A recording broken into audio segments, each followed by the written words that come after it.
எங்கட குடும்பத்தில் எவ்வளவு இழந்திருக்கிறார் என்று எங்கட இடத்துல இருந்தவை பார்க்கணும். இந்த அரசாங்கம் அவர்களை ஒரு கைதியாகத்தான் பார்க்கின்றது. எங்க அண்ணாவை நாங்க குடும்பத்திட்ட சார்பில் அவரை மண்டை அடிக்க வைக்கிறோம். நீங்க என்றாலும் எங்கட அண்ணாவை போதும் மன்னிப்புல விடுங்க, அவர் எங்களோட வந்து வாழட்டும். ஆனால் நாங்கள் அவர்களை ஒரு உறவினர்களாகத்தான் நாங்கள் பார்க்கின்றோம். எங்கட அரசியல் தலைவர்கள் எல்லாம் நல்லவர்கள் என்று நான் சொல்ல மாட்டேன். இன்றைக்கு தமிழ் மக்கள் மத்தியில் ஒரு அரசியல் கட்சி கூட இல்லை. இன்றைக்கு நான் என்ற பிள்ளைய கொடு இலங்கையில வந்து ஜெனிவா கன்வென்ஷனுக்கு கீழே வந்து 2 புரோட்டோகால்ஸ் இருக்கு. சிறைக்குள்ளே 10 தமிழ் அரசியல் கைதிகள் இன்றைக்கும் இருக்கின்றார்கள். தமிழ் அரசியல் கைதிகள் உடனடியாக விடுதலை செய்யப்பட வேண்டும்.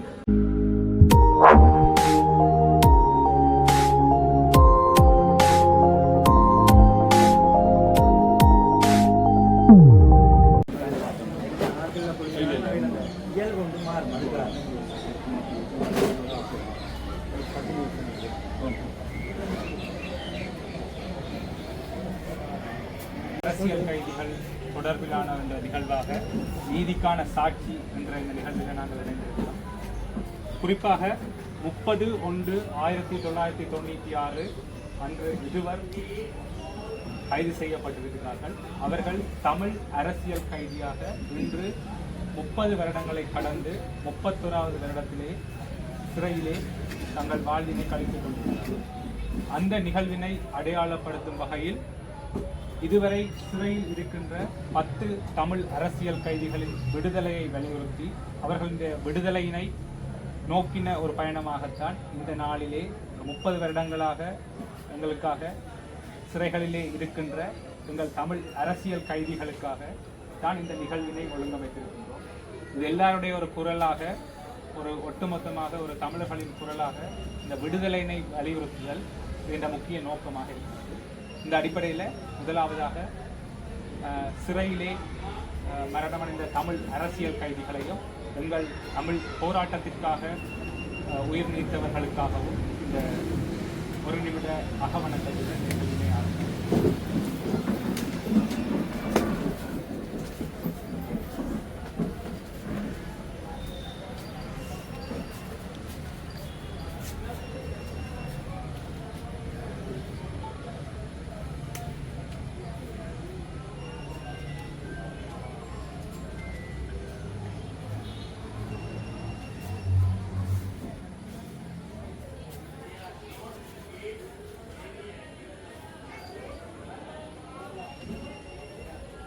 நன்றிகள். தமிழ் அரசியல் கைதிகள் தொடர்பிலும் தமிழ் அரசியல் கைதிகளின் விடுதலை ஏன் வலியுறுத்தப்பட வேண்டும், எவ்வாறு வலியுறுத்தப்பட வேண்டும் என்ற விடயங்களை உள்ளடக்கியதாக குரலற்றவரின் குரல் அமைப்பின் ஒருங்கிணைப்பாளர் கோமகன் அவர்கள் இப்பொழுது நீதிக்கான சாட்சியாக தன்னுடைய கருத்துக்களையும் தன்னுடைய அறிமுகத்தினையும் இங்கே வழங்குகிறார். நீதிக்கான சாட்சிகளாக வருகை தந்திருக்கின்ற அனைவருக்கும் இந்த நேர வணக்கத்தை தெரிவித்துக் கொண்டு, நீண்ட காலமாக சிறையிலே தடுத்து வைக்கப்பட்டிருக்கின்ற தமிழ் அரசியல் கைதிகளுடைய விடுதலைக்காக குரலற்றவரின் குரல் அமைப்பு செயற்பட்டு வருகின்றது. அந்த அடிப்படையிலே குரலற்றவர்களின் குரல் அமைப்பினுடைய செயற்பாட்டின் ஒரு நூதனமான செயற்பாடு இது அமைந்திருக்கின்றது. தமிழர்களுடைய விடுதலை போராட்ட வரலாற்றின் பேரிலே இன்றும் அரசியல் கைதிகள் சிறையிலே சொல்லனா துன்பங்களை அனுபவித்துக் கொண்டிருக்கின்றார்கள். இன்று ஜனவரி மாதம் 31ஆம் தேதி 30 ஆண்டுகள் கடந்து 31வது வருடம் இன்றைக்கு ஆரம்பிக்கப்படுகின்றது. அந்த அரசியல் கைதிகளுடைய விடுதலைக்காக இவ்வாறான ஒரு நூதனமான முறையில் எங்களுடைய போராட்டம் அமைந்திருக்கின்றது. இந்த ஒழுங்குபடுத்தலே சிறைக்குள்ளே 10 தமிழ் அரசியல் கைதிகள் இன்றைக்கும் இருக்கின்றார்கள். அதில் 31 வருஷமாக சிவகுமார், பார்த்திபன் போன்றவர்கள் இருக்கின்றார்கள். அவர்களுடைய ஆயுள்கள் குறைந்து கொண்டு செல்வதனை குறியீடாக இது காட்டியிருக்கின்றது. அதே போல ஒவ்வொருவருடைய கைது செய்யப்பட்ட திகதிகள் இங்கே குறிப்பிடப்பட்டிருக்கின்றது. 18 வருஷம் ஆக கூடிய ஏனைய கைதிகள் இந்த ஆண்டில் இருந்து தொடக்கத்தில் இருந்து அவர்கள் சிறைக்கூடத்தில் தடுத்து வைக்கப்படுகின்ற இந்த சூழ்நிலை இது சித்தரிச்சிருக்கின்றது. இந்த சிறை சாட்சிய கூடு இதில் வருகை தந்திருக்கின்ற விடுதலை விரும்பிகள் ஒவ்வொருவரும் தங்களுடைய கருத்துக்களை சாட்சியாக பதிவு செய்ய இருக்கின்றார்கள். அந்த அடிப்படையிலே 30 ஆண்டுகள் என்பது ஒரு மனிதனுடைய பாதி காலம் நிறைவுற்றுள்ளது. மீதி காலத்திலேயாவது அவர்கள் உறவுகளோடு சேர்ந்து வாழணும் என்று அவர்கள் தினம் துடித்துக் கொண்டிருக்கின்றார்கள். அந்த பலிகளுடைய வேதனைகளை அனுபவித்தவர்கள் பல பேர்ல நானும் ஒருவன் என்ற வகையில் இந்த பொறுப்பான விடயத்தை முன்னெடுக்க வேண்டிய ஒரு சூழலுக்குள்ள நாங்கள் தள்ளப்பட்டிருக்கின்றோம். அரசியல் கைதிகளுடைய விவகாரங்கள் அரசியல் ரீதியான தீர்மானங்களை எடுத்து விடுதலை செய்யப்பட வேண்டும் என்பது உண்மை, அதில் மாற்ற கருத்துக்கு இல்லை. ஆனால் இந்த நாட்டிலே பயங்கரவாத தடை சட்டத்தின் ஊடாக கைது செய்யப்பட்டு இருப்பவர்களை இந்த அரசு ஒரு பயங்கரவாதி போல் பார்த்து அதை போல் நடத்துகிற ஒரு செயற்பாடு இருக்கின்றது. ஆனால் இனப்பிரச்சனையுடைய முரண்பாட்டின் விளைவுதான் போர் ஏற்பட்டது. போரின் விளைவுகளாகத்தான் இன்றைக்கும் கைது செய்யப்பட்டிருக்கிறார்கள். அவர்கள் தமிழ் மக்களுடைய விடுதலை போரின் பேரிலே தான் கைது செய்யப்பட்டவர்கள். அரசியல் கைதிகள் அல்லது போர் கைதிகள் என்றுதான் அவர்களை குறிப்பிட வேண்டும். எனவே இவர்கள் விடுவிக்கப்பட வேண்டும் என்பது எங்களுடைய எதிர்பார்ப்பு, தொடர்ச்சியான கோரிக்கை. அதே போல இந்த கடந்த அரசுடைய காலப்பகுதிகளில் இவ்வாறான அழுத்தங்களுக்கு ஊடாக அரசியல் கைதிகள் ஏதோ ஒரு வகையில் பொறிமுறையில் விடுதலை செய்யப்பட்டிருந்தார்கள். இந்த இலங்கை வரலாற்றில் அரசியல் கைதிகள் விடுதலை செய்வது என்பது முதல் முறை அல்ல. இலங்கை இந்திய ஒப்பந்தம் நேரத்தில் இருந்து சமாதான உடன்படிக்கை நேர காலப்பகுதியிலையும் வரைக்கும் அரசியல் கைதிகள் விடுவிக்கப்பட்டு பரிமாறப்பட்டிருக்கின்ற வரலாற்று சம்பவங்கள் இந்த தீவில் நடந்திருக்கிறது. நீதிமன்றங்களில் வழக்கு நிலுவையில் இருக்க கூட இரவோடு இரவாக இந்த விடுதலை புலிகள் அமைப்பு இருக்க கைதிகள் பரிமாற்றப்பட்டிருந்தார்கள். ஆனால் அதற்கு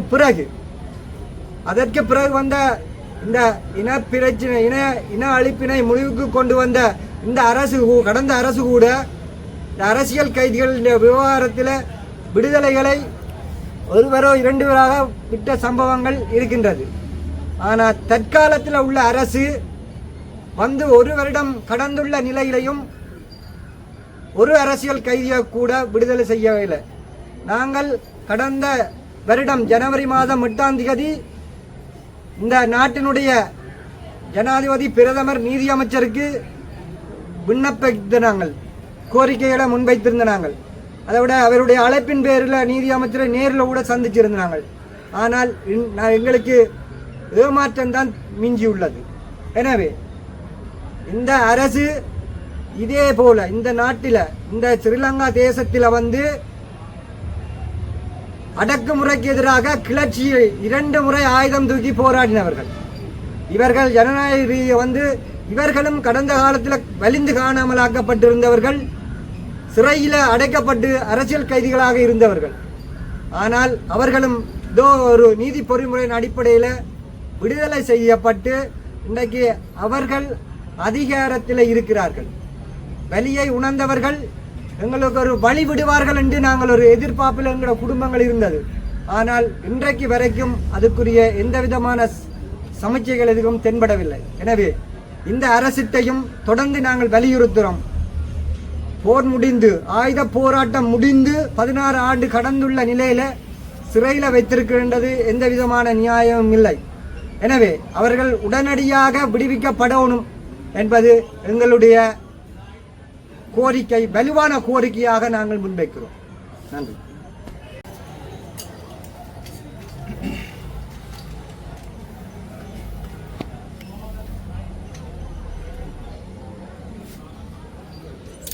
தமிழீழ விடுதலைக்காக தங்கள் இன்னுயிர்களை இந்த மாவீரர்களுக்கு வீர வணக்கத்தை செலுத்திக் கொண்டு தமிழீழ விடுதலை போராட்டத்திலே இன அழிப்பு செய்யப்பட்ட, இனப்படுகொலை செய்யப்பட்ட அனைத்து எமது உறவுகளுக்கும் அகவணக்கத்தை செலுத்திக் கொண்டு இன்றைய இந்த நன்னாளிலே குரலற்றவர்களின் குரல் அமைப்பினுடைய ஏற்பாட்டிலே தமிழ் அரசியல் கைதிகள் விடுதலை செய்யப்பட வேண்டும் என்ற கோரிக்கையை, நீண்டகால கோரிக்கையை 30 வருடங்களுக்கு மேலாக சிறைகளிலே வாடிக்கொண்டிருக்கின்ற எமது உறவுகள் விடுதலை செய்யப்பட வேண்டும் என்ற கோரிக்கையை முன்னிட்ட இந்த நீதிக்கான சாட்சி நிகழ்விலே கலந்து கொண்டிருக்கின்ற உங்கள் அனைவருக்கும் பணிவான வணக்கம். நீதிக்கான சாட்சியாக நீதியை பற்றி, உண்மையை பற்றி மட்டுமே இங்கே எடுத்து உரைக்கின்றேன் என்று சத்தியம் செய்து கொண்டு இன்று சிறைகளிலே இருக்கின்ற 10 தமிழ் அரசியல் கைதிகள் எமது இனத்துக்காக, இனத்தினுடைய உரிமைகளுக்காக அடக்குமுறைக்கும் ஒடுக்குமுறைக்கும் உட்பட்டிருந்த எம்மினம் அதிலிருந்து விடுபடுவதற்காக உழைத்தவர்கள், பாடுபட்டவர்கள். அந்த அடிப்படையிலே அவர்கள் அரசியல் ரீதியிலே எந்தவித குற்றமுமே செய்யாதவர்கள். உலகளாவிய ரீதியிலே இனங்கள் அடக்கப்படும் பொழுது, ஒடுக்கப்படும் பொழுது அந்த அடக்குமுறைக்கு எதிராக, ஒடுக்குமுறைக்கு எதிராக குரல் கொடுப்பதும், ஜனநாயக ரீதியிலே போராட்டங்களை நடத்துவதும், அவற்றினாலே அந்த அடக்குமுறையை, ஒடுக்குமுறையை எதிர்கொள்ள முடியாமல் இருக்கக்கூடிய சூழ்நிலையிலே ஆயுத போராட்டமாக அது பரிணாமம் எடுப்பதும் இயற்கையான, நீதியான நிகழ்வாகத்தான் இருக்கிறது. ஆயுதம் ஏந்தி போராடிய இளைஞர்களை பயங்கரவாதிகள் என்று முத்திரை குத்துகின்ற ஸ்ரீலங்கா அரசு யுத்தம் மௌனிக்கப்பட்டதன் பிற்பாடு கூட இன்று அதே பயங்கரவாதத்தை, அதே இனவாதத்தை, அதே மதவாதத்தை தான் இன்றும் இந்த கணப்பொழுதிலும் தமிழர் தாயகத்திலே நடாத்தி கொண்டிருக்கிறது. ஆக இந்த அடிப்படையிலே எந்தவித குற்றமும் செய்யாதவர்கள் ஒரு அரசியல் தீர்மானமாக ஸ்ரீலங்கா அரசு அந்த தீர்மானத்தை எடுத்து அவர்களை விடுதலை செய்ய வேண்டும் என்கின்ற அந்த கோரிக்கையை பிரதானமாக முன்வைத்து அவர்கள் இந்த சிறைகளிலே வாடுகின்ற அந்த துன்பங்கள், அவர்களுடைய உறவுகள், குடும்பத்தினர்கள் படுகின்ற துன்பங்கள், வேதனைகள் வார்த்தைகளிலே சொல்லி மாளாது. தமிழினமாக எங்களுக்காக தங்களை அர்ப்பணித்தவர்கள், அந்த விடுதலை போராட்டத்திலே ஏதோ ஒரு விதத்திலே பங்களிப்பு செய்தவர்கள் இன்று சிறைகளிலே வாடுகிறார்கள் என்றால் அவர்களுக்காக ஒட்டுமொத்த தமிழினமாக நாங்கள் அனைவருமே குரல் கொடுக்க வேண்டும். இந்த விழிப்புணர்வு ஏற்படுத்தப்பட வேண்டும். தமிழ் அரசியல் கைதிகளுடைய குடும்பங்கள் மட்டும் போராடாமல் அனைத்து தமிழினமும் ஒன்றாக போராட வேண்டும். இதுவே அவர்களுடைய விடுதலையை விரைவுபடுத்தும். அடுத்ததாக, இப்பொழுது ஆட்சியிலே இருக்கிற அரசு தமிழ் அரசியல் கைதிகளை விடுதலை செய்வோம் என்று சொல்லிக்கொண்டு ஆட்சிக்கு வந்த அரசு இதுவரை அதை பற்றி எந்த நடவடிக்கைகளையும் முன்னெடுக்கவில்லை. பயங்கரவாத தடை சட்டத்தை நீக்குவோம் என்று சொல்லிக்கொண்டு வந்த அரசு அதையும் விட இன்னும் கடுமையான புதிய சட்டத்தை கொண்டு வருகின்ற முயற்சியிலே ஈடுபட்டிருக்கிறது. ஆகவே சர்வதேச சமூகம் ஸ்ரீலங்கா அரசுக்கு அழுத்தம் கொடுத்து சர்வதேச நிதி நிறுவனங்கள் நிதி உதவிகளை செய்யும் பொழுது ஸ்ரீலங்கா அரசுக்கு அழுத்தம் கொடுத்து இந்த தமிழ் அரசியல் கைதிகள் விடுதலை செய்யப்பட வேண்டும் என்ற விடயத்தை சர்வதேச சமூகமாக அவர்கள் ஏற்படுத்த வேண்டும். ஆயுதமேந்தி போராடிய தமிழீழ விடுதலை புலிகள் இயக்கத்தோடு நேரடியாக அல்லது மறைமுகமாக தொடர்பில் இருந்தவர்கள் என்ற ஒரு குற்றச்சாட்டை ஸ்ரீலங்கா அரசு முன்வைக்கமாக இருந்தால், அதே இயக்கத்திலே இருந்து போராடியவர்கள் ஸ்ரீலங்கா அரசினுடைய அமைச்சர்களாகவும் ஏனைய பதவிகளையும் வகித்திருக்கிறார்கள்.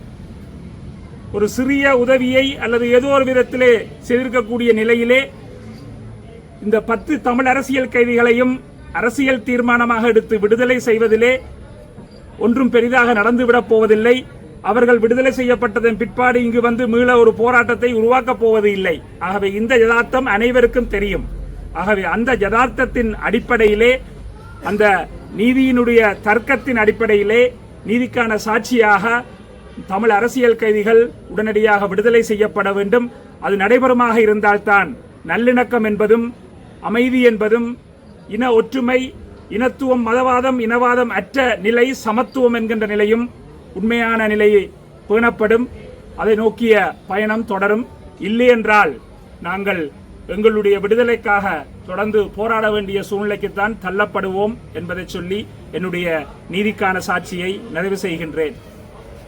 பாடிக்கொண்டிருக்கும் பார்த்திபன் அண்ணா அவர்களுடைய சகோதரி தன்னுடைய கருத்துக்களை, தங்களுடைய குடும்பம் இந்த ஒருவரை 30 வருடங்களாக அவரது சகோதரர் சிறையில் இருக்கிறமையால் அவர்களுடைய குடும்பம் எதிர்நோக்கின்ற பிரச்சனைகளையும் அதன் யதார்த்தங்களையும் உங்களுடன் இப்பொழுது ஒரு நீதிக்கான சாட்சியாக பகிர்ந்து. வணக்கம்.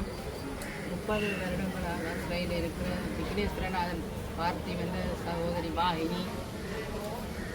30 வருஷம் என்றது கேட்கிறவைக்கு சில வேலை சின்ன விஷயமா இருக்கலாம். எங்கட குடும்பத்துல அவர் எவ்வளவு இழந்திருக்கிறார் என்று எங்கட இடத்துல இருந்தவை பார்க்கணும்.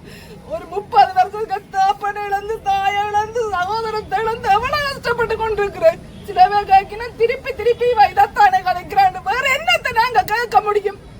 30 வருஷமா விடையில அவருக்கு பொது மன்னிப்பு கொடுங்கன்னு தான் கேட்கணும்.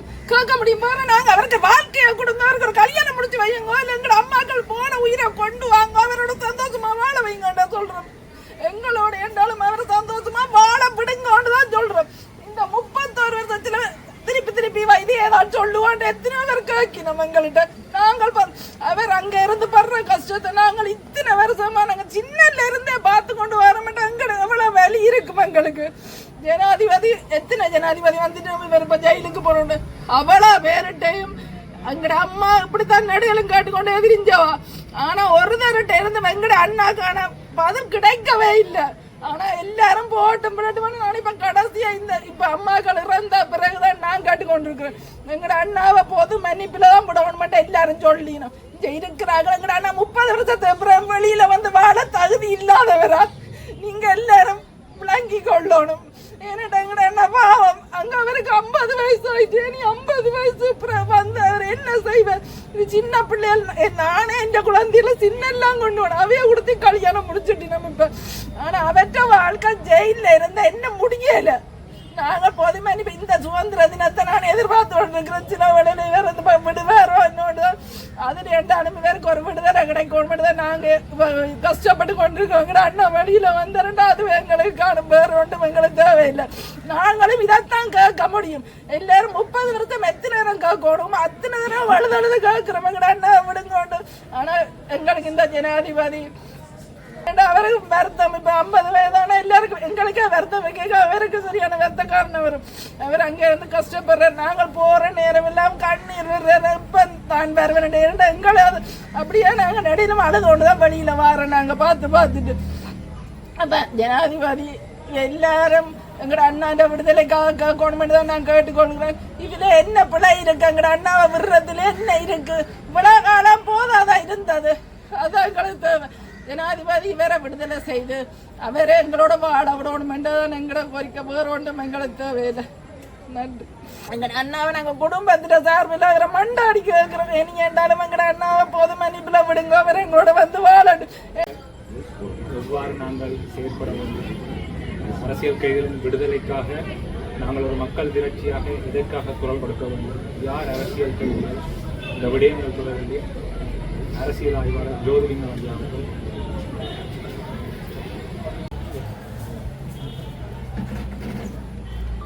அனைவருக்கும் எனது அன்பார்ந்த வணக்கம். அரசியல் கைதிகள் 30 வருடங்களுக்கு மேலாக சிறையில் இருக்கின்ற நிலையில் அவர்களை விடுதலை செய்ய கோரி இந்த நிகழ்வை நாங்கள் நடாத்தி கொண்டிருக்கின்றோம். இந்த நிகழ்வை ஒழுங்கு செய்த குரலற்றவர்களின் குரல் அமைப்புக்கு முதலில் எனது மனமார்ந்த நன்றியினை தெரிவித்துக் கொள்கின்றேன். அரசியல் கைதிகள் என்பவர்கள் யார்? அவர்கள் வெறுமனவே தங்களினுடைய சொந்த நலன்களுக்காக இந்த சிறைக்கு சென்றவர்கள் அல்ல.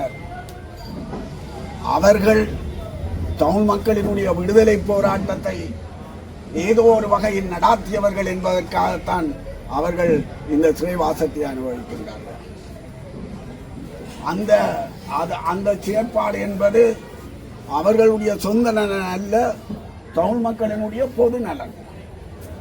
தமிழ் மக்களினுடைய பொது நலனுக்காக அது எந்த வகையிலே இருக்கலாம், அது அரசியல் ரீதியாக அஞ்ச வழியாக இருக்கலாம், இல்லாட்டி வன்முறை வழியாக இருக்கலாம். அரசியல் காரணங்களுக்கு அரசியல் செயலுக்காக செயற்பட்டு சிறைக்கு சென்றவர்கள். ஆகவே அவர்கள் அரசியல் கைதிகள். முதலில் அவர்கள் அரசியல் கைதிகள் என்பதை இந்த அரசை நாங்கள் ஏற்க செய்கிறோம். அதுதான் நாங்கள் செய்ய வேண்டிய முதல் பணி. ஏன்னா இன்றைக்கு கூட அரசியல் கைதிகள் என்பதை ஏற்பதற்கு இந்த அரசாங்கம் தயாரில்லாத நிலைமைதான் காணப்படுகிறது. இந்த அரசாங்கம் மட்டுமல்ல, இதுவரை வந்த எல்லா அரசாங்கங்களுமே அரசியல் கைதி என்பதை ஏற்றுக்கொள்வதற்கு தயாரில்லாத நிலைமைதான் காணப்படுகிறது. நான் நினைக்கிறேன் இந்த அரசாங்கத்தினுடைய நீதியமைச்சர் கூட ஒரு தடவை அரசியல் கைதிகள் எவரும் இல்லை என்று கூறியிருக்கிறார். அவை இந்த கூற்றுக்கு எல்லாத்துக்கும் நாங்கள் கடுமையான கண்டனத்தை தெரிவிக்க வேண்டிய தேவை இருக்கிறது என்று நான் நினைக்கிறேன். மற்றது அரசியல் கைதிகள் ஏற்கனவே நான் கூறியது போல தமிழ் மக்களுடைய பொது விவகாரங்களுக்காக செயற்பட்டு சிறைக்கு சென்றவர்கள். ஆகவே அவர்களுடைய விவகாரம் என்பது அவர்களுடைய குடும்ப விவகாரமோ அல்லது அவர்களுடைய நண்பர்களுடைய விவகாரமோ அல்ல, இது தமிழ் மக்களுடைய பொது விவகாரம். ஆக பொது விவகாரம் என்பதை நாங்கள் ஏற்றுக்கொள்ளணும். பொது விவகாரம் என்றதை தமிழ் மக்கள் ஏற்றுக்கொண்டு அதனை பொறுப்பெடுக்கணும். முதல் இது அந்த குடும்பமோ அல்லது ஒரு சிலரோ பொறுப்பெடுத்து போட்டு இதை செய்ய முடியாது. அதை பொறுப்பெடுக்கிறான்னு சொன்னா முதல் அரசியல் தலைமை பொறுப்பெடுக்கணும். துரதிர்ஷ்டவசமாக எங்களுடைய அரசியல் தலைமை இது பற்றி பேசுவதையே அதிகமாக நிறுத்தி கொண்ட நிலைமை தான் காணப்படுகிறது. அவர்கள் இணைத்திருந்தால் வலிமையாக செயற்பட்டு இந்த அரசியல் கைதிகளை எல்லாத்தையும் விடுதலை செய்திருக்க முடியும். ஆனால் அவர்கள் அந்த முயற்சியை ஒரு வலுவான தளத்தில் செய்ய இல்லை.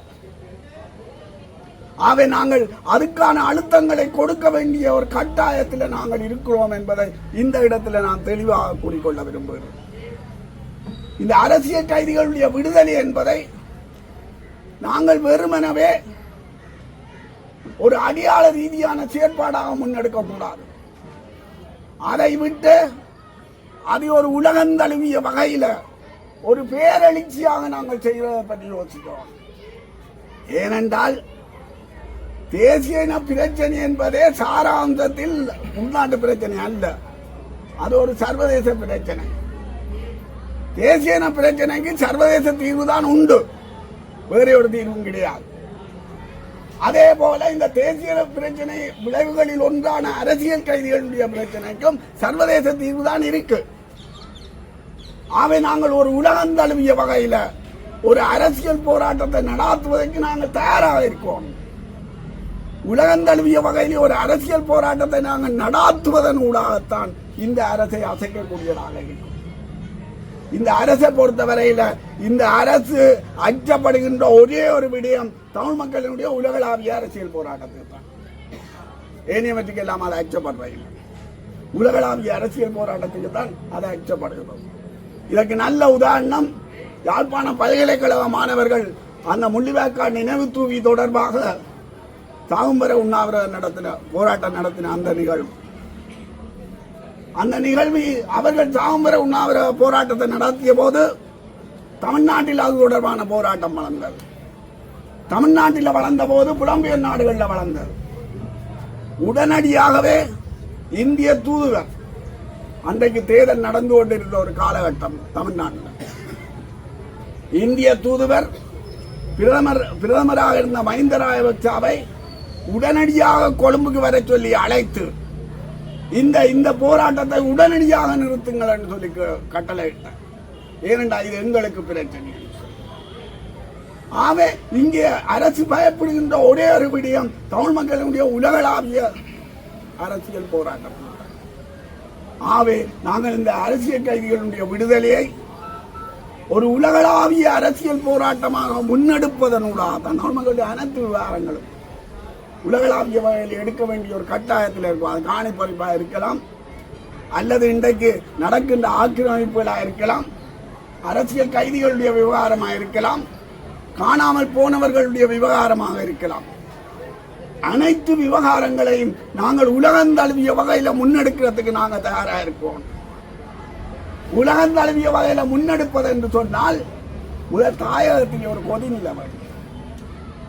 தாயகத்தில் ஒரு கொதிநிலை இல்லாமல் தமிழகத்தில் ஒரு நாளும் கொதிநிலை வராது. தாயகத்திலும் தமிழகத்திலும் தமிழ்நாட்டிலும் கொதிநிலை இல்லாமல் உலகந்தழுவிய வகையில் ஒரு கொதிநிலை வராது. ஆக இங்கே எல்லாவற்றுக்கும் நிபந்தனையாக இருப்பது தாயகத்தில் நாங்கள் ஒரு கொதிநிலையை எப்படி உருவாக்குவது என்பதுதான். இதில் நாங்கள் கவனம் செலுத்த வேண்டும் என்று நான் நினைக்கின்றேன். இன்றைக்கு எங்களுடைய துரதிர்ஷ்டம் என்னென்று சொன்னால், இன்றைக்கு தமிழ் மக்கள் மத்தியில் ஒரு அரசியல் கட்சி கூட இல்லை. இருக்கிறதெல்லாம் தேர்தலில் போட்டியில குழுக்கள்லாம். அரசியல் கட்சிகள் என்றாலே நாங்கள் தமிழ்நாட்டின் திராவிட முன்னேற்ற கழகத்தை பார்க்கிறோம்.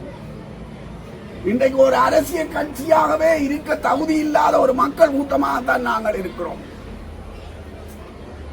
எங்களுக்கு தேவை இன்றைக்கு அரசியல் கட்சிகள் அல்ல, தமிழ் மக்களுடைய அனைத்து விவகாரங்களையும் உலகந்தழுவிய வகையில் கையாளக்கூடிய ஒரு அரசியல் இயக்கம். அந்த அரசியல் இயக்கத்தை கட்டி எழுப்ப வேண்டிய ஒரு தேவையும் முக்கியத்துவமும் இன்றைக்கு இருக்கிறது என்று நான் நினைக்கிறேன். ஆகவே நாங்கள் அந்த அரசியல் இயக்கத்தை கட்டி எழுப்பி தமிழ் மக்களுடைய அரசியல் கைதிகள் விவகாரம் உட்பட தமிழ் மக்களுடைய அனைத்து விவகாரங்களையும் எவ்வாறு நாங்கள் உலகந்தழுவிய வகையில் கொண்டு செல்வது என்பது தொடர்பாக நாங்கள் கவனம் செலுத்த வேண்டியது மிகவும் அவசியமானது என்று நான் கருதுகிறேன். இது மிகவும் முக்கியமானது. இங்கே நான் அழுத்தமாக சொல்ல வேண்டிய விடயம் என்னென்று சொன்னால், ஏற்கனவே கூறியது போல அரசியல் கைதிகள் என்பவர்கள் பொது விவகாரம் தமிழ் மக்களினுடைய விடுதலை போராட்டத்துக்காக செயற்பட்டு சிறை சென்றவர்கள். ஆக தமிழ் மக்களுக்கு பொது பொறுப்பு இருக்கு. அந்த பொது பொறுப்பும் பொது அக்கறையும் தமிழ் மக்களிடம் இருக்கணும். அப்படி இல்லை என்று சொன்னால் இந்த தமிழ் மக்களின் தமிழ் இனம் என்பது விடுதலைக்கு தகுதியற்ற இனம் என்று தான் சொல்லணும். ஏனென்றால் இன்றைக்கு நாங்கள் அக்கறைப்பட இல்லை என்று சொன்னால் நாளைக்கு அரசியல் செயற்பாடுகள் வரப்போறாங்க. அரசியல் செயற்பாட்டில் இறங்கினால் அந்த குடும்பமே வீதியில இருக்க வேண்டும் என்று ஒரு நிலை வருமாக இருந்தால் அரசியல் செயற்பாட்டுக்கு வரப்போறாங்க. அப்ப சமூகம் அதனை பொறுப்பெடுக்காத வரை இந்த நிலையில் எங்களால் ஒருபோதுமே முன்னேற்றத்தை காண முடியாது. ஆகவே இந்த விவகாரங்கள் எல்லாவற்றையும் தமிழ் சமூகம் பொறுப்பெடுக்க வேண்டும். தமிழ் சமூகம் பொறுப்பெடுக்கிறது என்றால் அதனுடைய உள்ளாந்தமாக அரசியல் தலைமை பொறுப்பெடுக்க வேண்டும். அந்த அரசியல் தலைமை பொறுப்பெடுப்பதற்கான ஒரு அரசியல் சூழலை எப்பாடுபட்டாவது நாங்கள் உருவாக்க வேண்டும். இருக்கிற அரசியல் தலைமைகள் அதை ஒழுங்காக செய்யவில்லை என்றால் அந்த தலைமைகளை அகற்றி போட்டு நாங்கள் புதிய வகையான தலைமைகளை உருவாக்க வேண்டும். அப்படி உருவாக்குவதன் ஊடாகத்தான் இந்த செயற்பாட்டில் எங்களினால முன்னேறி செல்ல முடியும் என்று நான் நினைக்கிறேன். வெறுமனவே அரசியல் கைதிகளை விடுதலை செய்கிறது அல்ல இங்கே உள்ள பிரச்சனை. அரசியல் கைதிகளுடைய குடும்பங்கள் இன்றைக்கு தனித்து போய் இருக்கின்றன. அவர்களுக்கு ஒரு உளவியல் பாதுகாப்பு தேவையாக இருக்கிறது. அவர்களுக்கு ஒரு பொருளாதார பாதுகாப்பு தேவையாக இருக்கிறது. தமிழ் மக்கள் இந்த ஒரு சமூகமாக இந்த பொறுப்பை எடுப்பார்களாக இருந்தால் இந்த உளவியல் பாதுகாப்பையும் இந்த பொருளாதார பாதுகாப்பையும் கொடுப்பது என்பது மிக பெரிய கஷ்டமான விடயம் அல்ல. அவற்றையெல்லாம் செய்யக்கூடியதாக இருக்கும். இங்கே தேவையானது சரியான செயற்பாடு என்பது என்னுடைய கருத்து. ஆகவே இந்த விடயத்தில் நாங்கள் மிகவும் அக்கறையோடு செயற்பட வேண்டும். அதுதான் தமிழ் மக்களினுடைய அனைத்து விவகாரங்களையும் தீர்ப்பதற்கான ஒரு வழியை காண்பதாக இருக்கும் என கூறி எனக்கு சந்தர்ப்பம் அளித்த குரல் குரல் அமைப்புக்கு நன்றி கூறி விடைபெறுகின்றேன். நன்றி, வணக்கம். உங்களுக்கான ஒரு பிரச்சனையாக எனக்கு ஒரு பிரச்சனை ஒன்று இருந்தால் அப்படி அதை நான் கையாளணும். அப்படி அனைவரும் ஒன்றிணைந்து குரல் கொடுக்க வேண்டியதுதான் இந்த காலத்தின் தேவை. நாங்கள் அதை காலம் கடந்து விட்டு பற்றி காய்ச்சி கொண்டு வருவதில் எந்த விதமான பிரயோசனமும் இல்லை. அந்த வகையில் அடுத்ததாக இளையோர் சார்பில் சட்டத்துறை மாணவி தன்னுடைய கருத்துக்களை அதற்கு பிறகு இங்கே வந்திருப்பவர்கள் நீங்கள் சார்ந்து இந்த அரசியல் கைதிகளின் விடுதலை சார்ந்து உங்களுடைய கருத்துக்களையும் உங்களுடைய சாட்சியங்களையும் உங்களுடைய செயற்பாடுகளையும் ஒரு சிறு சிறு குறிப்பாக நீங்கள் இங்கே வந்து பகிர்ந்து கொள்ளக்கூடியதாக இருக்கும். அதற்கான சந்தர்ப்பம் வந்து அனைவருக்கும் வணக்கம். எனது பேர் ஷம்ஸ்டியா. நான் யாழ்ப்பாணம் பல்கலைக்கழகத்தில் 4ஆம் ஆண்டு சட்டத்துறை மாணவியாக இருக்கிறேன். நான் வந்து போர் அது சம்பந்தமான இதுகளையும் வந்து அடிப்படையில் அப்போ எனக்கு அதை பற்றி எதுவுமே பெருசாக தெரியலை. ஆனால் என்கிட்ட ஒரு கேள்வி ஒன்று இருந்தது. என்னென்னு சொன்னால், இந்த அரசியல் கைதிகள் வந்து ஏன் இத்தனை வருஷம் 31 வருஷமாக உள்ளே இருக்கணும், அவங்க அந்தளவுக்கு என்ன செஞ்சாங்கன்னு. அப்போ அதை பற்றி பார்க்கக்குள்ள வந்து முதலாவது கேள்வி என்னென்னு சொன்னால், இப்போ நாங்கள் வந்து வெளிநாடுகளில் இருக்கிற அரசியல் கைதிகள் எல்லாத்தையும் போர் கைதிகளுக்கும் இந்த இலங்கையில் இருக்கிற போர் கைதிகளுக்கும் என்ன வித்தியாசம்? ஏன் அவங்களுக்கு வந்து ஒரு விதமான ஒரு நடைமுறை, இலங்கையில் இருக்கிற போர் கைதிகளுக்கு நான் வந்து போர் கைதிகள் என்ற வார்த்தையை பயன்படுத்தக்கூடாது. இலங்கையில் வந்து அரசியல் கைதிகள் அவங்களுக்கு ஏன் வித்தியாசமான ஒரு அணுகுமுறையில் நடக்குதுன்னு பார்க்கக்குள்ள முதலாவது வந்து என்னென்னு சொன்னால், இலங்கையில் நடைபெற்றது வந்து நான் இன்டர்நேஷ்னல் ஆர்ம்ட் கன்ஃப்ளிக்ட் அப்படின்னு சொன்னால் சர்வதேச மயப்படுத்தப்படாத ஒரு ஆர்ம்ட் கன்ஃப்ளிக்ட் உண்டு. அப்போ நாங்கள் வந்து இலங்கையும் வந்து ஜெனீவா கன்வென்ஷனில் வந்து கையொப்பம் எடுத்து அதுவும் வந்து கையொப்பம் இட்ட ஒன்று தான். ஆனால் என்ன பிரச்சனை என்று சொன்னால், இலங்கையில் வந்து ஜெனீவா கன்வென்ஷனுக்கு கீழே வந்து 2 ப்ரோட்டோகால்ஸ் இருக்குது. ஒன்று வந்து அடிஷ்னல் ப்ரோட்டோகால் 1, இன்னொன்று அடிஷ்னல் ப்ரோட்டோகால் 2. அடிஷ்னல் ப்ரோட்டோகால் 1 வந்து எங்களுடைய தலைவர்கள் அந்த நேரத்தில் இருந்த அரசியல்வாதிகள் வந்து அவங்க கையொப்பம் இடையில. அதால் வந்து நாங்கள் வந்து செய்த இந்த யுத்தம் வந்து சர்வதேச ரீதியில் வந்து சர்வதேச மயப்படுத்தப்பட்ட ஒரு யுத்தமாக ஏற்றுக்கொள்ளப்படையில.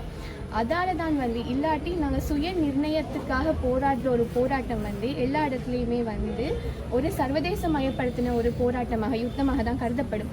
அப்படி அது கருதப்படுத்தப்பட்டிருந்தால் நாங்களும் வந்து போர் கைதிகள் என்ற ஒரு இதுக்குள்ளே தான் நாங்களும் வந்திருப்போம். அப்படி வந்திருந்தால் எங்களுக்கும் வந்து எங்களுடைய சட்ட கான்ஸ்டிடியூஷனில் இருக்கிற ஃபண்டமெண்டல் ரைட்ஸ் சாப்டரையும் விட அதிகமான ஒரு ரைட்ஸ் வந்து போர் கைதிகளுக்கு வந்து ஜெனீவா கன்வென்ஷனில் கொடுப்பட்டிருக்கு. ஆனால் எங்களுக்கு வந்து அது நிமித்தமாக வந்து அது எங்களுக்கு மறுக்கப்பட்டிருக்கு. இருந்தாலும் கூட இலங்கை கான்ஸ்டிடியூஷனில் வந்து ஆர்டிகல் 12 வந்து பொதுவாக இப்போ பலரான சொல்லப்பட்ட ஆர்டிகல் வந்து சட்டத்தின் முன் அனைவரும் சமன். இன்னொன்று ஆர்டிகல் 11 வந்து எந்த ஒரு மனுஷனாக இருந்தாலும் வந்து அவர் வந்து டார்ச்சர் என்றதை அனுபவிக்கிறதுக்கான உரிமை அவருக்கு இல்லை. யாருமே வந்து டார்ச்சர் ஃப்ரீயாக இருக்க முடியும். இன்ஹியூமன் ட்ரீட்மெண்ட், க்ரூஷியல் ட்ரீட்மெண்ட் எல்லாம் இல்லாமல் அவங்களால இருக்க முடியும். ஆனால் ஒரு நபர் வந்து 31 வருடமாக தொடர்ந்து சிறையில் இருக்கிறார் என்று சொன்னால் அவருடைய மன உளைச்சல், அவருடைய மன அழுத்தம் வந்து ஒரு விதமான ஒரு க்ரூஷியல் இன்ஹியூமன் ட்ரீட்மெண்ட்டாக தான் கருதப்படலாம். அவருக்கு மட்டும் இல்லாமல் அவரை சார்ந்து செயற்படுகின்ற குடும்ப உறுப்பினர்கள், அவரை சார்ந்து இருக்கின்ற எல்லாருக்குமே வந்து ஒரு குறிப்பிட்ட மன அழுத்தத்தை தான் அது தரக்கூடிய ஒன்றாக காணப்படுகின்றது. அப்போ ஒரு விதமாக நமக்கு வந்து சர்வதேச ரீதியில் வர்ற ஒரு ரைட்ஸ் தவிர்க்கப்பட்டாலும் கூட இலங்கை கான்ஸ்டிடியூஷனில் இருக்கிற நமக்கு கொடுத்துருக்கப்பட்டிருக்கின்ற ரைட்ஸும் வந்து இங்கே வந்து மீறப்படுது. அடுத்து வந்து இன்னொன்று வந்து சொன்னவர் 10 பேர் வந்து இப்போ அரசியல் கைதிகளாக உள்ள இருக்கிறாங்க. இதில் 8 பேருக்கு வந்து ஜட்மெண்ட் வந்துட்டு, இன்னும் 2 பேருக்கு வந்து இன்னும் ஜட்மெண்ட் வரையில. அவங்க வந்து 18-19 வருஷமாக இன்னும் உள்ளே இருக்கிறாங்க. நம்மளோட நேச்சுரல் ஜஸ்டிஸ்ன்றதுல வந்து நாங்கள் ஒரு ஃபேர் ட்ரீட்மெண்ட் இருக்கணும். எங்களோட சைட்டையும் நாங்கள் எங்களுக்கு முன்வைக்கக்கூடிய மாதிரியும் எங்களோட ஆப்போசிஷனில் இருக்கிற கருத்தையும் முன்வைக்கக்கூடிய இடம் வந்து இருக்கணும். அப்போ அந்த இடத்துல வந்து இன்னொரு 18-19 வருஷமாக ஒரு ஆள் உள்ளே இருக்கிறாங்க, இன்னும் அவங்களுக்கு ஜட்மெண்ட் வரையிலன்னு சொன்னால் அங்கேயும் வந்து ஒரு பிரச்சனை இருக்குது. அப்போ நாங்கள் அதுகளையும் பார்க்கணும். இன்னொன்று என்னென்னு சொன்னால், இந்த PTA இந்த பயங்கரவாத தடை சட்டம் வந்து ஒரு தற்காலிகமாக அறிமுகப்படுத்தப்பட்ட ஒரு சட்டம். அப்போ இந்த தற்காலிகமாக அறிமுகப்படுத்த சட்டத்துக்கு வந்து ஒரு மாற்றீடாக புதிய சட்டம் ஒன்று அவங்க முன்வைக்கிறாங்கன்னு சொன்னால் அது வந்து இப்போ தமிழ் மக்களை நலனை கருத்தில் கொண்டு ஒரு சட்டம் முன்வைக்கப்படுமாக இருந்தால் அந்த சட்டம் வந்து ஏற்கனவே இருக்கிற சட்டத்தை விட நல்ல சட்டமாக இருக்கணும். இப்போ ஏற்கனவே PTA என்று சொல்கிறத விட அதை வந்து பலர் வந்து ட்ராகோனியன் பீஸ் ஆஃப் லெஜிஸ்லேஷன் ஆக மோசமான ஒரு சட்டம் என்று தான் நாங்கள் சொல்கிறாங்க. அதை வரைவிலக்கணப்படுத்தக்குள்ளே இப்போ கொண்டு வந்திருக்கிற மசோதா வந்து அதையும் விட ஒரு மோசமான மசோதாவாக தான் காணப்படுது. அப்போ இது வந்து எந்த விதத்துலேயும் வந்து மக்களுக்கு ஆறுதல் படுத்தவோ இல்லாட்டி அவங்களுக்கு வந்து நன்மை செய்கிற மாதிரியான ஒரு சட்டமாக வந்து அரசாங்கத்தால் முன்வைக்கப்படலை. இன்னொன்று என்னுடைய தனிப்பட்ட ஒரு இது என்னென்னு சொன்னால், இப்போ வந்து ஒவ்வொருத்தருக்குமே ஐசிசிபிஆர் ஆக்டை வந்து நாங்களும் வந்து ரெட்டிஃபை பண்ணியிருக்கோம். ஐசிசிபிஆர் கன்வென்ஷனும் இருக்குது. அப்போ அந்த கன்வென்ஷனில் வந்து ஆர்டிகல் 19 என்ன சொல்லுதுன்னா, ஒவ்வொரு தனிநபருக்கும் வந்து தான் வந்து என்ன அரசியல் கொள்கை, என்ன கருத்தியல் இருக்கணும் என்ற தீர்மானிக்கக்கூடிய உரிமை அவங்களுக்கு இருக்குது. அப்போ இது என்னுடைய புரிந்துணர்வு என்னென்னு சொன்னால், இப்போ வந்து கடந்த காலத்தில் நடந்த யுத்தங்கள் என்னென்று தம்முடைய சுயநிர்ணயத்துக்காக ஏற்படுத்தப்பட்ட யுத்தம். அப்போ அது வந்து அந்த பீரியடில் நடந்து முடிஞ்சு எல்லாம் முடிஞ்சது உண்டு. இப்போ அது ஒரு பொலிட்டிக்கல் ஒப்பீனியனில் நடந்தது, எல்லாம் முடிஞ்சு. இப்போ அதை விட்டு வெளியே இந்த காலம் வரைக்கும் அதுக்கு நடந்த ஒன்றை வச்சுக்கொண்டு இன்னும் அதில் சம்மந்தப்பட்ட ஆட்களை சிறைக்குள்ளே வச்சிருக்கிறதுன்றது வந்து எந்த விதத்தில் நியாயமான ஒன்று என்பது ஒரு கேள்விக்குறியாக தான் இருக்குது. அப்போ இப்படியான பல்வேறு பிரச்சனைகள் வந்து கேள்விக்குறியாக இருக்குது. அப்போ அரசாங்கம் வந்து இன்னும் மனிதாபிமானமாக செயற்பட்டு அவங்க வந்து இன்னொரு விஷயம் என்னன்னு சொன்னால், டிடைனி என்ற வார்த்தை, தடுத்து வைத்திருப்போர் என்ற வார்த்தைக்கு வந்து டெஃபினிஷன் என்னென்னு சொன்னால், அவங்க வந்து அந்த குறிப்பிட்ட காலத்தில் செய்த குற்றத்தை வந்து திரும்ப ஒருக்கா செய்யாமல் இருக்கிறதுக்காக குறிப்பிட்ட காலத்தில் தடுத்து வைத்திருக்கிறது தான் தடுத்து வைத்திருத்தல். அப்போ எங்களை எல்லாருக்குமே தெரியும், இப்போ அவங்கள திரும்ப வெளியே விட்டாலும் அவங்க திரும்ப அதை செய்ய போகிறதில்ல. அப்போ அப்படி ஒன்றா இருக்கக்குள்ள வந்து ஒரு 30 வருஷம் 31 வருஷம் என்று சொல்லி ஒரு ஆக்களை வந்து தடுத்து வைத்திருப்பது என்பது வந்து ஒரு மனிதாபிமானமற்ற செயலாக நான் கருதுகிறேன். அப்போ இந்த மாதிரியான காரணங்களுக்காக வந்து இந்த அரசியல் கைதிகளை வந்து அந்த அரசாங்கம் வந்து விடுதலை செய்ய அவங்க வந்து செய்வதை பற்றி அவங்க நினைக்கிறேன்.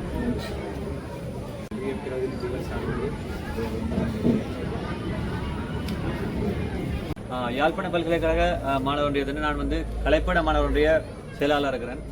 நாங்கள் வந்து இங்கே வந்த முக்கிய காரணம்டா, நாங்கள் வந்து பல்கலைக்கழகம் நாங்கள் சென்றதை வந்து எங்களோட சமூகத்தை வந்து இந்த காலத்தில் நாங்கள் வந்து முன்னேற்றக்கூடிய ஒரு மிக அகச்சிறந்த வழி கல்வி தான். கல்வி மூலமாக தான் நாங்கள் வந்து இப்போ எங்களோட மக்கள், அதாவது தமிழ் மக்களின் உரிமைகளை பெற்றுக்கொள்ளக்கூடிய ஒரே வழி கல்வியாக தான் இருக்குது. அதுக்காகத்தான் நாங்கள் வந்து பல்கலைக்கழகம் சென்றதே எங்களோட மக்களின் நல்லதுக்காக தான். ஆனால் இப்போத்தைய காலத்தில் வந்து நாங்கள் என்னத்துக்காக பல்கலைக்கழகம் சென்றோமோ அது வந்து இப்போ அது பின்னோக்கி தள்ளப்பட்டு கொண்டிருக்கிறது.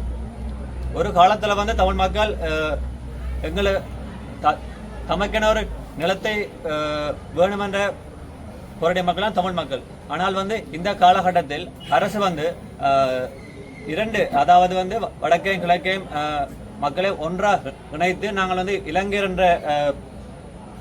என்ற வகையில் நாங்கள் பயணிப்போம் என்று அவையில் வெளிப்படையாக கூறினாலும், ஆனால் வந்து அதே ஒரு மெழுகா வச்சுக்கொண்டு மேலால் உள்ளால வந்து தமிழர் பகுதியில வந்து ஒவ்வொரு ஆக்கிரமிப்புகளையும் செஞ்சு கொண்டு தான் பாரணும். அந்த வகையில் எங்களோட யுத்தம் முடிவடைந்த பிறகு வந்து யுத்தத்தில் ஈடுபட்ட எமக்காக பாடுபட்டவர்கள் அவையில் வந்து அரசுக்கு எதிராக செயற்பட்டவினம் என்று தான் வந்து அவையில் வந்து அரெஸ்ட் பண்ணி வச்சது. அது வந்து ஒரு கால அளவன் இருக்கணும், 1 வருஷமோ 2 வருஷம் இல்லாட்டி 6 மாதம் 5 மாதம் இருக்கணும். ஆனால் வந்து இப்போது வந்து கால வரையறை என்று வந்து அவர்கள் அந்த விஷயம் வந்து சென்று கொண்டே இருக்குது. இந்த விஷயத்தை நாங்கள் யாழ்ப்பாண பல்கலைக்கழக மாணவர் சார்பாக வந்து கடுமையாக கண்டிக்கிறோம். ஏனென்றால் வந்து அவர்கள் வந்து பாடுபடுறது எங்களுக்காக, எங்களோட மக்களுக்காக. நாங்களும் வந்து இந்த நாட்டுக்குரிய ஆக்கள் தான். அதாவது நீங்கள் முதல்ல விளங்கிக் கொள்ளணும். அதாவது வந்து நீங்கள் வந்து நாங்கள் வந்து அதால் வந்து நீங்கள் எவ்வளவு விரைவாக இவ்வாறு நடக்கின்ற ஆக்கிரமிப்புகளை நீங்கள் வந்து நிறுத்திக் கொள்கின்றீர்களோ அந்த அளவு அந்த ஆக்கிரமிப்புகள் நிறுத்திய பிறகுதான் வந்து இந்த நாட்டை நீங்கள் ஒன்று சேர்க்க முடியும். இவ்வாறான செயற்பாடுகள் நீங்கள் மீண்டும் செஞ்சு கொண்டு போனால் வந்து நீங்கள் நாட்டை ஒன்று சேர்க்கிறோம் என்று வெளிப்படையாக கூறினாலும், ஆனால் வந்து நாங்கள் வேற நீங்கள் வேற அந்த மாதிரி ஒரு இதான் வந்து நாட்டில் கட்டாயம் இருக்கும். இவையில் வந்து வெளிப்படையாக கதைக்கிற விஷயங்கள் வேற, உள்ள விஷயங்கள் வேற. அதால் வந்து இந்த மாதிரி விஷயங்கள் வந்து நாங்கள் மேலே செஞ்சு கொண்டு போக எங்களோட இளைய சமுதாயம் வந்து மீண்டும் ஒரு தவறான ஒரு வழிக்கு தள்ளப்பட்டு இலங்கை அரசாங்கத்துக்கு எதிராக செயற்படக்கூடிய ஒரு இடத்துக்கு நாங்கள் போகலாம். அதில் வந்து இந்த மாதிரி விஷயங்கள் நாங்கள் கடுமையாக கண்டித்து இந்த வரப்போகிற இந்த மாதிரி ஒரு விஷயங்களை மாணவ சமுதாயம் நாங்கள் வந்து பல இடங்களில் வந்து எதிர்த்த கூறியிருக்கிறோம். இதே மாதிரி தான் வர 4ஆம் தேதி வந்து இலங்கை சுதந்திர தினம் வரப்போகுது. அதை வந்து நாங்கள் தமிழ் சமூகமாக ஒன்றா சேர்ந்து அது ஒரு கரிநாள் என்ற ஒரு ஒரு ஒரு ஒரு கொள்கையில் வந்து அதை எதிர்த்து எங்களோட மாணவ சமூகமும் மற்ற காணாமல் ஆக்கப்பட்ட சமூகமும் ஒன்றா இணைஞ்சு வடக்கில் மட்டக்களப்பிலையும் வடக்கில் கிளிநொச்சியிலையும் கிழக்கில் வந்து மட்டக்களப்பிலையும் ஒரு பாரிய ஒரு ஆர்ப்பாட்டம் என்ற மேற்கொள்ளலாம். இங்கே வந்திருக்கவங்க அனைவருக்கும் யாழ்ப்பாண பல்கலைக்கழக மாணவர் ஒன்றியம் சார்பாக நாங்கள் உங்களுக்கு அழைப்பு விடுறோம். வார 4ஆம் தேதி கிளிநொச்சியில் வந்து காலை 10 மணிக்கு வந்து நாங்கள் ஒரு மிகப்பெரிய அளவிலான ஒரு ஆர்ப்பாட்டத்தை மேற்கொள்ள இருக்கிறோம். அதுக்கு வந்து எங்களுக்கு நீங்கள் வந்து ஆதரவு தரணும் என்று நான் கொண்டு கட்டாயம் கேட்டுக்கொள்கிறோம். வந்து மற்றது வந்து இந்த மாதிரி விஷயங்கள் இந்த எங்களோட தமிழ் அரசியல் கைதிகள் போர்வையில் நீங்கள் எல்லாம் இதுவரைக்கும் வச்சிருக்கின்றீர்களோ, காணாமல் ஆக்கப்பட்ட பேரில் அரசாங்கத்தின் கையளிச்சு இதுவரைக்கும் நீங்கள் எங்கள்கிட்ட இல்லாமல் இருக்கணுமோ அதுக்கு ஒரு தீர்வை இந்த அரசாங்கம் வந்து மிகவும் ஒரு குறுகிய காலத்துக்குள் வழங்க வேண்டும் என மாணவ சமுதாயம் சார்பாக கேட்டுக்கொள்கிறோம். நன்றி. 30 வருடங்களாக தன்னுடைய காலத்தை சிறையில் அனுபவிச்சு கொண்டு அவங்கள காலமே முடிஞ்சிட்டு இன்றைக்கு நான் என்ற பிள்ளைய கொடுத்து 17 ஆண்டுகளாக தேடிக்கொண்டு அலைஞ்சு கொண்டு தெரிகிறேன். ஒரு 30 வருடத்துக்கும் 17 வயதுக்கும் அந்த காலத்தை கொஞ்சம் யோசிச்சு பாருங்க. அவங்களோட இளம காலமே வாழ வேண்டிய நேரத்தில் வாழ முடியாமல் அதில் சிறைகளே இவங்களாவது இருக்கிறாருன்னு தெரியுது. எங்கட பிள்ளைகள் இருக்கிறாங்களா இல்லையோட தெரியாம நாங்க அலைஞ்சு கொண்டு இருக்கோம். ஆனா நான் ஒன்றை மட்டும் சொல்றேன், எங்கட அரசியல் தலைவர்கள் என்னதான் செய்து கொண்டிருக்கிறாங்களோ எனக்கு தெரியாது. இந்த பார்லிமெண்ட்ல ஒரு கதையும் தேர்தலுக்கு இன்னொரு கதையும் தான் கழிச்சுக்கணும். இவர்கள் எல்லாம் சரியான நிலைமையில இருந்திருந்தா இந்த அரசியல் கைதிகளை எப்படியோ எடுத்து தந்திருப்பாங்க. இதுதான் என்னால் சொல்ல முடியும். எங்கட அரசியல் தலைவர்கள் எல்லாம் நல்லவர்கள் என்று நான் சொல்ல மாட்டேன். நாங்க இன்றைக்கு சர்வதேசத்தை நோக்கி ஏன் போய்கொண்டிருக்கிறோம்? இவர்களால கிடைக்காத பட்சத்தில், இவர்களால விமோசனம் கிடைக்கல. தமிழ் அரசியல்கள் எங்களுக்கு என்ன செய்தார்கள்? 76 ஆண்டுகள் என்னதான் செய்திச்சு நம்ம எங்களுக்கு சொல்லுங்க. இவர்களால இன்றைக்கு நாங்கள் இவ்வளவு துன்பத்தை அனுபவிச்சுக்கணும். இதன் காரணமாக தான் நாங்கள் சர்வதேசத்தை நோக்கிக்கணும். எங்கட இந்த புள்ளால விடுதலை செய்யறதும் எங்கட காணாமப்பட்டதுக்கும் ஒரு முடிவு காண்றதுண்டா சர்வதேசம் ஒரு அழுத்தத்தை இந்த அரசாங்கத்துக்கு பிரயோகித்து எங்கட உறவுகளை தேடி கண்டு பிடிக்க வந்து தர வேண்டும் என்றுதான் நான் சாட்சியாக இதில் கூறிக்கொள்ள விரும்புகிறேன். 30 ஆண்டு காலமாக சிறையிலே தங்களை ஒடுக்கி தங்களுடைய காலத்தை வந்து போக்கிக் கொண்டிருக்கின்ற அரசியல் கைதிகளுடைய விடுதலை தொடர்பான இந்த அமர்விலே போர் நடந்து 16 ஆண்டுகள் கடந்த பின்னும் இன்றும் இந்த அரசியல் கைதிகள் விடுதலை செய்யப்படவில்லை. 30 ஆண்டு காலமாக அவர்கள் சிறையில் இருந்து பல்வேறுபட்ட துன்பங்களை வந்து அனுபவித்துக் கொண்டிருக்கிறார்கள். இதிலே நீங்கள் வந்து இந்த அரசாங்கம் அவர்களை ஒரு கைதியாகத்தான் பார்க்கின்றது. ஆனால் நாங்கள் அவர்களை ஒரு உறவினர்களாகத்தான் நாங்கள் பார்க்கின்றோம். எங்களுடைய தந்தையாக பார்க்கின்றோம், எங்கள் தாய்மார்களுடைய கணவன்களாக பார்க்கின்றோம், சகோதரர்களாக பார்க்கின்றோம், அண்ணன்களாக பார்க்கின்றோம், மாமாவாக பார்க்கின்றோம். இப்படி பல்வேறு வகையில வந்து நாங்கள் பார்த்து கொண்டிருக்கின்றோம். ஆனால் எங்களுடைய உணர்வுகளை இந்த அரசு ஏன் இன்று வரை அதை கருத்தில் கொள்ளவில்லை? அது இந்த பல்கலைக்கழக மாணவர்களா எங்களுடைய ஒரு கேள்வியாக இருக்கு. 2009ஆம் ஆண்டு யுத்தம் நடைபெற்றதுக்கு பிற்பாடு இனப்படுகொலைக்கான சாட்சியம் இல்லை என்று சொல்லி கூறுகிறார்கள் தானே. 30 ஆண்டு காலமாக சிறையில் வாடிக்கொண்டிருக்கின்ற இந்த அரசியல் கைதிகளை நாங்கள் ஒரு இனப்படுகொலையினுடைய ஒரு அங்கமாகத்தான் நாங்கள் பார்க்கின்றோம். எனவே சர்வதேச அளவில் இந்த விடயங்கள் செல்லும். நாங்கள் தினம்தோறும் இந்த விடயங்கள் தொடர்பாக நாங்கள் ஒவ்வொரு ஆண்டும் ஒவ்வொரு வருடமும் மாதமும் எங்களுடைய அரசியல் கைதிகளை நாங்கள் எங்களை விடுதலை செய்யுங்கள் சொல்லி நாங்கள் போராடி கொண்டிருக்கின்றோம். வீதிகளில் இறங்கி போராடி கொண்டிருக்கின்றோம். பல்வேறு மகஜர்களை கையளிக்கின்றோம். 24 மணி நேரத்தில் நாங்கள் அரசுக்கு வந்தால், ஆட்சிக்கு வந்தால் நாங்கள் அவர்களை விடுதலை செய்வோம் என கூறிய அரசு இன்றைக்கு அவர்களை விடுதலை செய்தது. ஏன் விடுதலை செய்யுது? உங்களுடைய தேர்தல் கொள்கைகளில் நீங்கள் அந்த விஷயங்களை நீங்கள் புகுத்துகின்றீர்கள். நீங்கள் கூறித்தான் வாக்குகளை பெற்றீர்கள். ஆனால் இன்று நீங்கள் விடுதலை செய்தீர்களா என்றுதான் எங்களுடைய கேள்வியாக இருக்கு. இப்படி பலவாறான கேள்விகளை நாங்கள் கேட்க முடியும். நாங்கள் கேட்பது அரசியல் கைதிகளை விடுதலை செய்யுங்க, விடுதலை செய்து அவர்களை இவ்வளவு காலம் அவர்களுடைய காலகாலம் அவர்களுடைய வாழ்க்கை என்றது ஒரு துன்பகரமான வாழ்க்கையாக போயிட்டது. இனியும் நீங்கள் அப்படி செய்ய வேண்டாம். இனிவரும் காலத்திலேயாவது அவர்கள் குடும்பங்களோட ஒரு சந்தோஷமாக இருக்கிறதுக்கான ஒரு நிலையை உருவாக்குங்கள் என்றதைத்தான் நாங்கள் இந்த இடத்துல நாங்கள் கேட்டுக்கொள்வோம்.